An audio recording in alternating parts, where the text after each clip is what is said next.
it needed a lot of work. Okay. So it was easy enough to get them to go lower because it needed a lot of work. So I did an FHA, so Federal Housing Administration, 203K, K is in Kevin, loan. And that's where you wrap the rehab into the loan. Are you tired of trying to keep ahead in the rat race, only to have so much of your hard-earned money going to the tax collector? Equity doesn't pay the bills. Retirement savings don't pay you now, and there are only 24 hours in a day to work. The only solution is passive income that pays you 24/7 now, not 40 years from now. From vetted investment opportunities to tax saving strategies. Let John guide you through all the confusion and take control of your financial life in pursuit of financial freedom.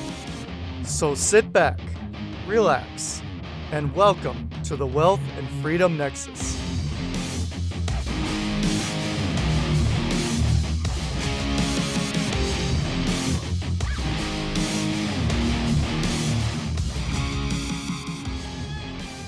Hey there, welcome back to another great episode of the Wealth and Freedom Nexus podcast. I'm your host, as always, investor, educator, and realtor, John Rickgarn. Now, as I always try to find new, interesting, and sometimes even fun topics to share as far as financial education, country spotlights, etc. I myself am always learning as well. I've been on my financial freedom journey, if you will, since late 2014, where basically I was at unconsciousness incompetence. I didn't know what I didn't know. And it's one of those funny things that, like, the more you learn, the more you realize you don't know. And many times it's very, very easy to kind of go down the rabbit hole, whether it's, stock investing or investing in the Burr method for real estate, just for a couple topics there. Now, this is one topic that I am actually very green on, and I honestly don't know much about it. As a realtor, in fact, I had talked to a number of my coworkers, people in the space, sometimes with, even close to 10 years experience, and they never heard about this. In rural America here, not all banks offer this option. I am currently working with a bank with this type of loan, or that's hoping to have this type of loan available, hopefully March, April at this point. Might be more prevalent maybe in the bigger cities, but obviously being here in little old Marshall, Minnesota, sometimes it takes a while for technology and programs to catch up with us. And what am I talking about? Basically, this is an FHA 203K loan. Now, high level, and this is just what I've learned so far, I'm actually looking to take some classes on this and learn about it more, because I think this could have helped out some of my buyers that I've been working with the past couple of years as well. So typically, for those of you that have purchased a home or looking to purchase a home, like they always say, cash is best. You just buy a house all cash. You don't even need an appraisal. If the house is worth $100,000, but you just say, yep, I'll pay $120,000 all cash, here you go. You don't even need an appraisal. There's no bank saying, well, we got to, do our due diligence, make sure we're covered, etc. Conventional loans, they've come down quite a bit in the last few years since the Great Recession as far as stringentness. But, typically, number one, the bank looks at the borrower. Okay, are they going to make their payments, pay everything back, etc.? And generally speaking, is the house habitable? They're basically going to do an inspection. They're going to want to make sure they have an appraisal. If they're loaning out on a $100,000 home, they want to make sure that they have a third-party independent appraisal to say this is worth $100,000. But, maybe the house needs some fix and flips, cosmetic things, maybe major bathroom was half remodeled and then just left, for instance. Those are just some instances I've run into as a realtor. Now, going down the path for funding and financing, then you have what's called USDA Rural Development Loans and FHA loans, which are government-backed and certain, basically they have certain programs to encourage and promote home ownership, but they are a little bit more stringent on the regulations that's required. So just to give you an instance, as a realtor with Minnesota Lands and Homes, I'm working with one right now that there was a side of the house that had some chip paint on it. And per the appraisal for, now this is for USDA rule development guidelines, that need to be corrected before it can close. Now, if you followed the weather, it's a little cold here in Minnesota, so no one's going to be painting when it's 10 below zero or even 20 above like it's been lately. So there's tips and tricks to get around that. But the point is, sometimes the government programs get a little bit picky. This siding needs to be painted. The window needs to be replaced. GFI outlets need to be put in the kitchen and bathroom. That's pretty standard. This railing needs to be fixed. A relief valve on the water heater, that's a pretty common one that gets flagged. And as you go down this, you might have heard of the burst strategy: buy, rehab, refinance, rent, repeat, where many times you have to buy a home that is not in livable condition and banks aren't going to lend on that. So you have to find a hard money lender, a private lender, or buy it all cash and rehab it, get it fixed up, etc. This is a very unique program with the FHA. It is available in all 50 states. That essentially is a little less restrictive for the properties. So let's just say you find a property, you're a first-time home buyer, maybe you can only look at 3.5% down payment versus the traditional 15 to 25%, but it needs some work. Maybe it needs painting. Maybe it needs new shingles. Maybe there was a gut job on a bathroom and there's only a sink there now. There's no toilet or shower, for instance. Basically, an FHA 203 loan allows you to buy essentially a fixer-upper as a first-time home buyer, live in it while you're fixing it up, and then eventually refinance it into a conventional loan. So again, like I said, this is very new to me, even as a realtor. I had never heard about this until late last year, when, somewhere down the rabbit hole of podcasts and LinkedIn connections, came across Megan, who's today's guest on this. So she's going to come on and share her experience of how she started her real estate investing journey with a FHA 203 loan. I hope to learn just as much from this as I hope all of you out there as well. We'll get into Megan's interview here after a word from today's sponsor. Have you ever wanted to invest like the wealthy and how the 1% do, but think it's out of reach for you? Do you desire a more abundant lifestyle, but think you can't afford it? If so, check out ECI Development. With over 20 years of international real estate experience, Mike Cobb and his team can help you truly diversify your portfolio and lifestyle. How about benefiting from a generational investment that can 10x your wealth or more with a teak hardwood parcel in Panama or Nicaragua? Maybe it'll even lead to residency options in the future. Perhaps you'd be interested in a beachfront condo for under $250,000, enjoying the beautiful sunsets off the Pacific Ocean. Maybe an eco-friendly tiny home for around $100,000. ECI's team can even help you get financing for these investments. To learn more, check out the show notes or go to wealthandfreedomnexus.com/ECI. Megan, thanks for coming on the show. Hi, thanks, John. Yeah, you bet. Now, for my listeners that, maybe aren't familiar with you, haven't heard your story of how you got into real estate, can you kind of give us a backstory of, your life, where you grew up, and were you exposed to real estate at all, like from family, or did you just, one day decide I'm going to invest in real estate? Yeah, great question. So I actually grew up in a really small town called Sherrill, Arkansas. Okay. Population like 120. Oh, wow. So very small. Yeah, my great grandmother, my Mimi, and my uncle, we all lived on the same block. Like that's kind of small. We were like, 20% of the population. Sure. Wow. My hometown's 2,000 people, and I thought that was small. Yeah.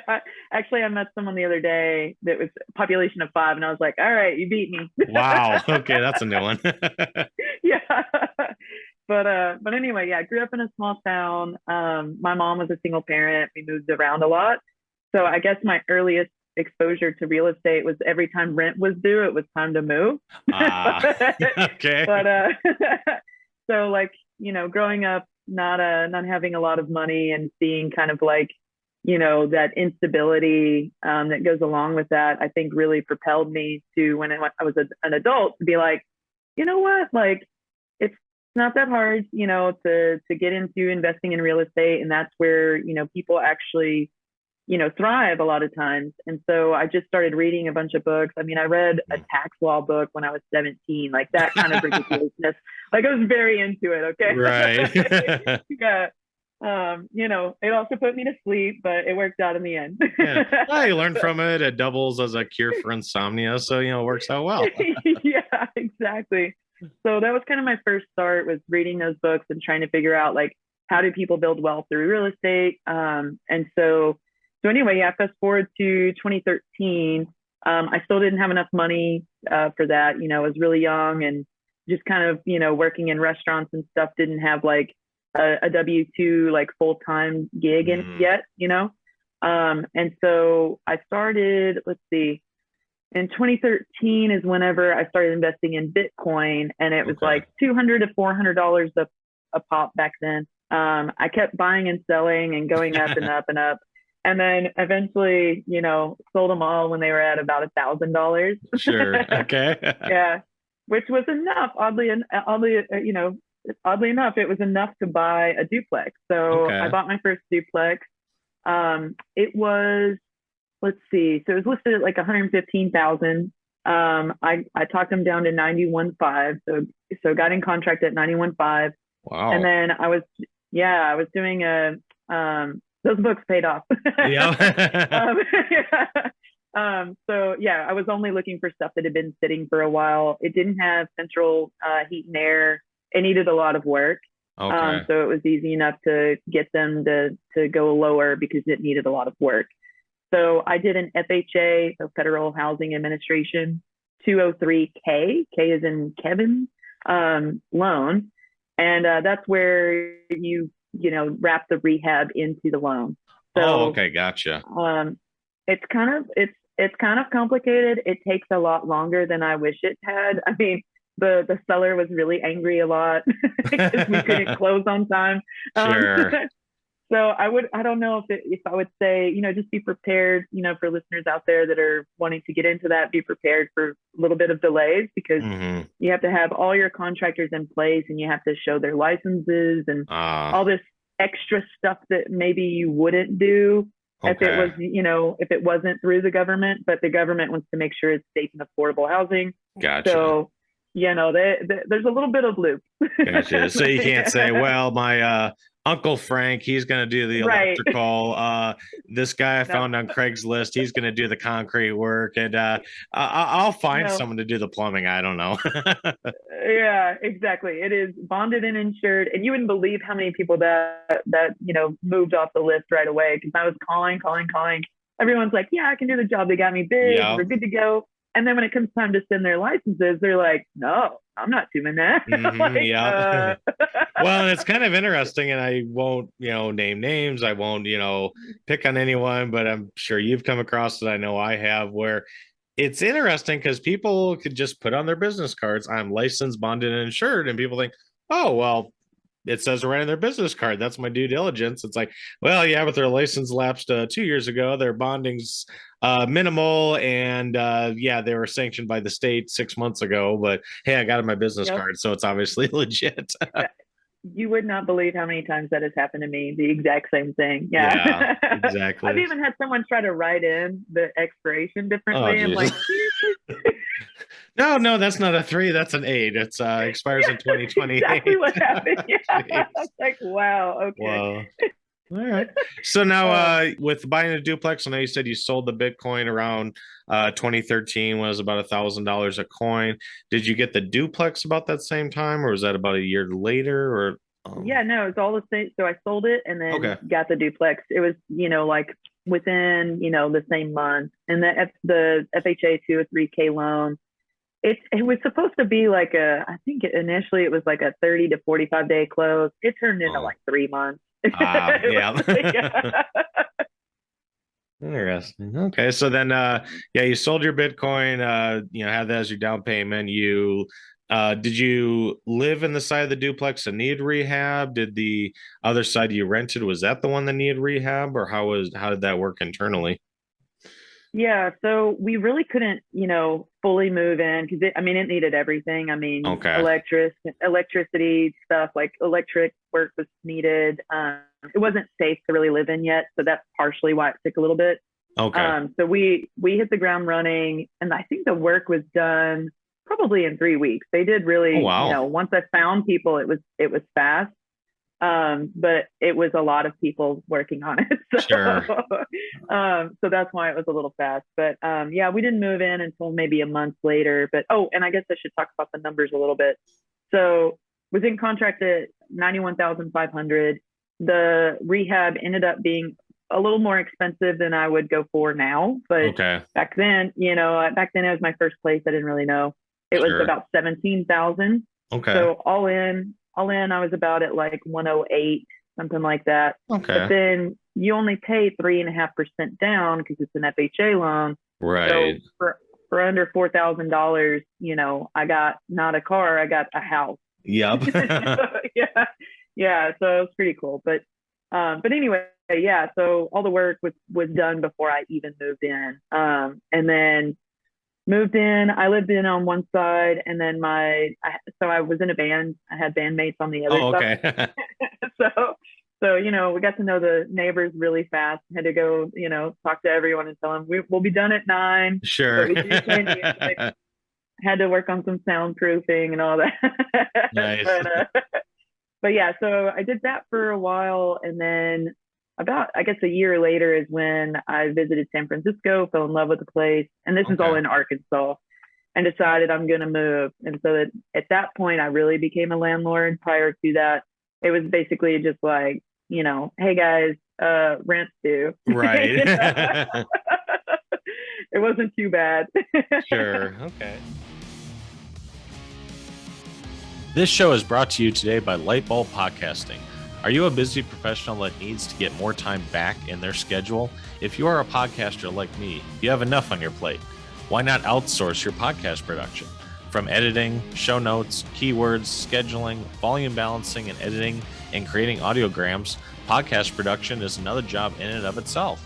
That's why I use Lightbulb Podcasting. Get phenomenal support at an affordable price while you concentrate on growing your brand. Go to www.lightbulbpodcasting.com today to schedule an introductory call.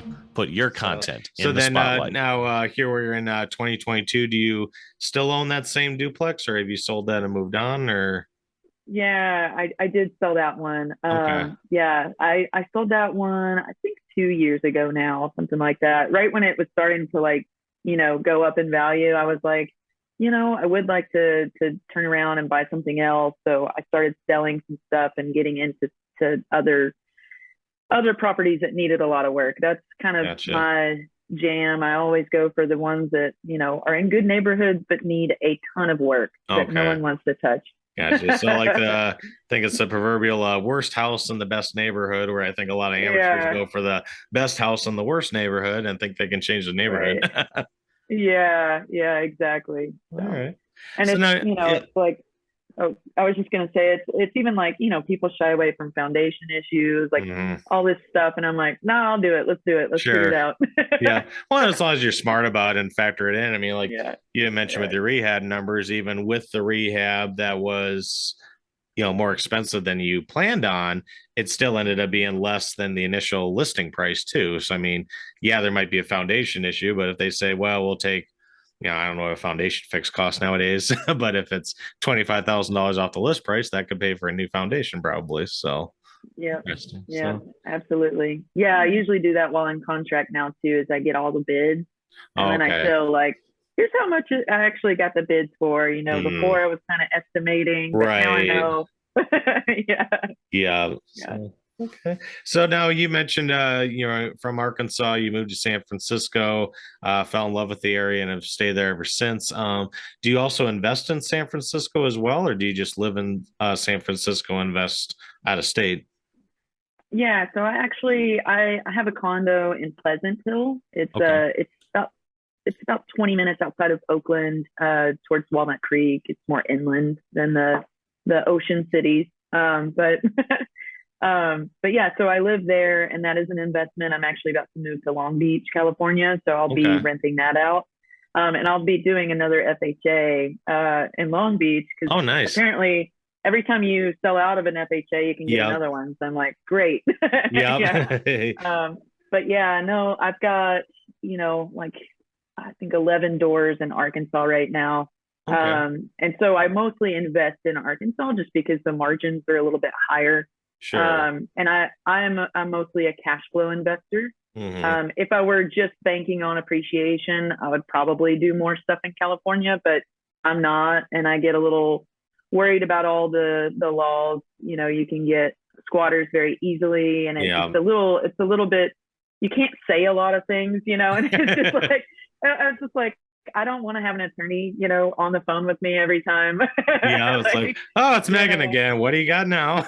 Yeah, it's like I worked in that business in San Francisco, and I've done that a lot. And I mean, I swear we had, attorney calls every week. So I'm like, Oof. I kind of want a little less headaches than that. So Yeah. I actually invest mostly in Arkansas because I know the areas, it's, it's more landlord friendly, which, Mhm. some people can be slumlords when it's like that, but I'm not, Right. like, all my tenants know me by the first name and they text me, it's pretty, and actually during COVID, I didn't have any tenants that needed any extra assistance or any Wow. help. So yeah, it's I guess it's beneficial to be on a good basis with them. And I take that back. I had one that needed a little bit. They needed just a new lease for like 3 months, just a Oh, decreased rate. But then they made up for it at the end, so it wasn't gotcha. bad. Yeah. All Yeah, right. once they got on unemployment, they were okay. Yeah. Sure. Okay. No, it makes sense. So, Yeah. all right. So now you got 11 doors in excuse me, Arkansas. You started with a, FHA loan from selling a Bitcoin with a, nice profit margin and everything. And I think you had mentioned you've basically grown $400, which I'm guessing $400 is what you initially put in Bitcoin back in 2013 or maybe a little before then. And now your portfolio is, approaching 2 million. Just from hearing those numbers from my listeners, how exactly were you able to pull that off? Was it just, pure luck or just trading up or combination or? Yeah, it's definitely a combination. The first duplex was about $4,000 down. And then I didn't buy my next one until like 2017. So there was a Oh, 4-year wow. gap where I was just trying to like make, more money. I'd moved to San Francisco. I didn't have, a lot of cash flow. Sure. So it took a little bit to save up again for that second one. And so the second one, I put 15% down on like $100,000 house. Okay. And then after that, I actually started talking to people more about real estate. That was kind of my thing in the beginning. I was like, oh, people find real estate boring. Like I don't talk about it, Yeah. And then all of a sudden, like people started asking me, because in California, they're like, I can never buy a house. How do you own two? Like, Yeah. So then I started talking to more people, and people were getting excited. So I actually found an investor, and we actually went in 50-50 on 2 different places in Arkansas. Okay. I found the deals, and he paid a little bit more of the down payment on the second one, and we Okay. kind of worked out different deals. But yeah, and then traded up, kept going. We got actually the third property was 0 down because we did a HELOC on the first one. Yep. It paid the down payment on the third one, and so that one was like, infinite returns when you Sure. put 0 down. Yep. No, it makes Yeah. sense. Yeah, and it's it's funny. I was always thinking, because I worked in real estate in California, and they're like, oh, that's not an appreciation market. I thought that, I really did. And then come 2022, I'm like, no, all of my properties have appreciated. Yep. Absolutely appreciated. Like all of them are more than double what I paid for them now. So I'm like, Yep. it's it's like I do cash flow first because I don't want to go negative at any point. Right. But they also absolutely appreciate. Yep. Yeah. Even just from a historical perspective, but yeah, even nationwide, I think 2021, if I remember right, nationwide it was like 3% or something like that throughout the US. And obviously, some markets like Tampa, we're seeing 20 to 40%, Vegas, just to name a few. And, I can't speak for San Francisco. I think they've, started to settle down a little bit, but I think they're still fairly high, aren't they? Yeah, I mean the condo I bought at 385,000, and it's estimated at 450 right now. So Okay. and that was just a year and a half ago. Gotcha. So, Yeah. all right. Yeah. Now, you mentioned you got about 11 doors in Arkansas, but you do have some investments in California and obviously San Francisco. And I mean, it doesn't take long to Google or go on Facebook and hear horror stories of professional tenants or tenant-friendly laws, or like you said, squatters or anything like that. Is there, how has your experience been investing in California? Is it as bad as some of the Reddit threads make it sound out to be, or is it just a matter of, vet the property, vet the tenants, vet the environment, so to speak? Yeah, I would say definitely vetting is all of it. It's like Okay. 100% of it. Vetting your tenants. I did read the landlord tenant law book for Arkansas. I've read it a few times now. Okay. It hasn't changed much since 2014, but I do recommend always reading that so you know a little bit more about what you're doing. And it's just, safer for everybody. And then I don't think it's that bad. I have had to evict 2 tenants. Okay. Those were my first ones. Okay. And at the time it wasn't great, but I Googled like real estate attorney for landlords, and the person that came up was great. Actually, all he had to do was send a letter in the mail, and they were literally out that week. Oh, wow. Yeah, I didn't even have to go to court or anything. It was just like, sure, okay, we're out. Okay, interesting. Yeah. But yeah, I would say now, I mean, I use so many screening tools now. So I have a 1-page application for myself so that I can call all the people. Like, let's say they work at, Outback Steakhouse or something, and they put a phone number down. Well, I'll Google whichever location it is and call that phone number. Like, I don't call the number they give me half the time, stuff like that. And like, I also do, Zillow applications, as well as if it's, I really like the credit and background check on mysmartmove.com through TransUnion. That one gives you a lot of information. That one is just like really robust compared to the Zillow one. Okay. I'll use the Zillow one just because it's easy to click it on and it posts to Trulia, I can't remember the other one they do, Hot Pads, I think, and Okay. Zillow, and that one's free. So that one's really easy to do. But as far as like the credit and background check, mysmartmove.com is definitely the best. Okay. So yeah, so now it's just a lot of upfront screening, and I love Zillow because I can have a saved reply. So in my, not bio, but like the description of the property, I'll put like all of my requirements, 3 times the monthly rent needs to be your income, like all of it right there so that everybody sees it. And, people will be like, hey, can I view this, or whatever. So I just hit my saved reply, like, do you meet all of the minimum, rental qualifications listed in the ad? And like 9 times out of 10, that weeds out like so many people. Yeah. Yeah. They didn't even read it. So like, you could be wasting all this time, showing people and scheduling and all that stuff when, it's just like everything's really automated now. And so, yeah. And because I've been doing it for a while, I know exactly what I'm looking for, and I have all my forms in place. And like when I call to do, rental verifications, like I know exactly what to ask. And yeah, it's just a lot of upfront vetting now. So Sure. I haven't had to do another one since. So that's good. Yeah. Very good to hear. Yeah. Yeah. And then just double check, because I want to get this in the show notes. You said that was mysmartmove.com. Is that correct? Okay. Yes. And it's powered by TransUnion. Gotcha. That's why their credit check is so good. Gotcha. Yeah.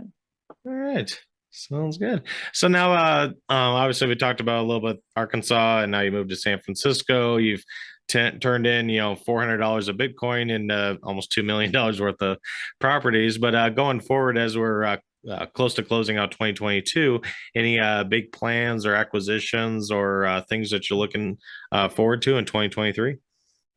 Yeah, so I actually just restructured all of my loans this past year. So I actually just got a big payday where money is just sitting in an account. And so ready to deploy it, right? Sure. So next step, well, actually, I'm moving, so I'm taking a little bit of a pause while I move, but Okay.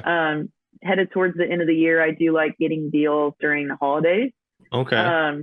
Usually, banks want to get it off their books, and, other people are just like, yeah, I'd like to have a Christmas bonus or whatever, Sure. holiday bonus, I'll go ahead and sell that. So I'll be looking for apartments, value add apartments in Arkansas, in certain cities that I like there. And then also we're doing, I feel like I'm in a really unique position as a real estate investor to help out with energy efficiency. So, homes lose so much energy, and half the time it goes through cracks, it goes through insulation. Like, we're wasting so much, energy and consuming so much just based on, simple fixes in your home. Yeah. So we're doing energy efficiency across the board on all the units. Okay. We did when we first bought them, but we haven't done anything in a minute. So I just want to make sure everything's sealed and Sure. And good to go. And then, so we're working with the city's department that does that, any, like, say, energy and all these different electric companies actually have programs that they'll come out and do the estimate for free. And they'll do a lot of rebate type stuff too for free. Sure. So we're scheduling all of that. That's kind of the next thing, is trying to make everything more green friendly, and then also buy apartment buildings. So, yeah. Okay.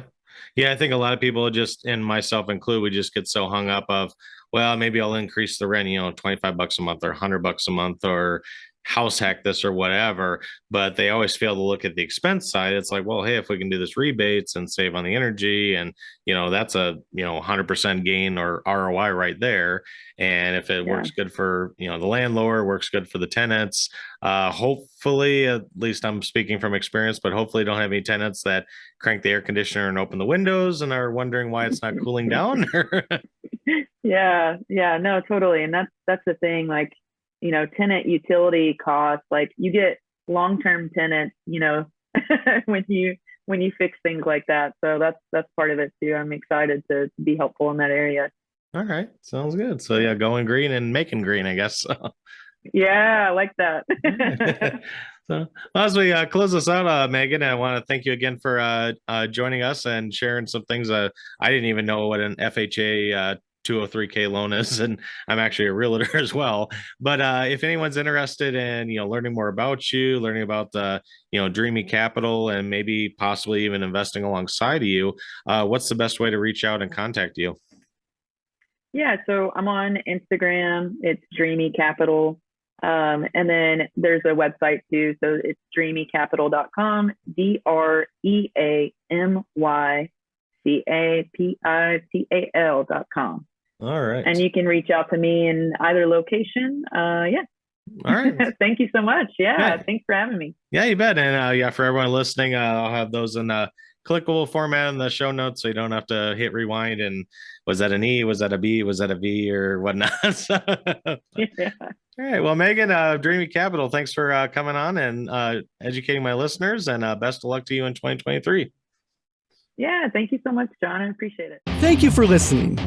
Be sure to share, rate, review, and subscribe on your favorite podcast platform. For more updates, check out www.wealthandfreedomnexus.com. Remember, nothing on this show should be considered tax, legal, investment, or professional advice. This show is produced solely for educational and informational purposes. Please consult an appropriate and licensed tax, legal, real estate, or business professional for specific advice for your situation. For distribution or publication rights or media interviews, please contact the host.